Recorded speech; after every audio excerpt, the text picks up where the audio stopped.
দেশ কোথায়? গোপালী। গোপালগঞ্জ জেলার নামই বদলে যাবে, বুঝছেন? গোপালগঞ্জ আর থাকবে না। আল্লাহর গজব পড়বে আপনারা যা শুরু করে দিয়েছেন, কিন্তু এরকম আমাদের গায়ের উপরে উঠে পড়বেন না।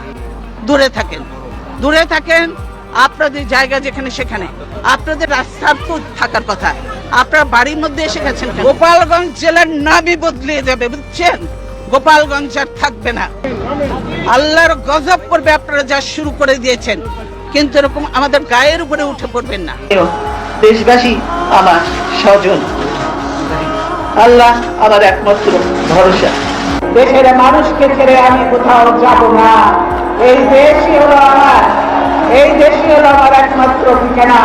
দেশের বাইরে আমার কোনো কিছু নেই। এই দেশ, এই দেশের মাটি, মানুষই আমার সবকিছু। কাজে আমি দেশের বাইরে যাব না।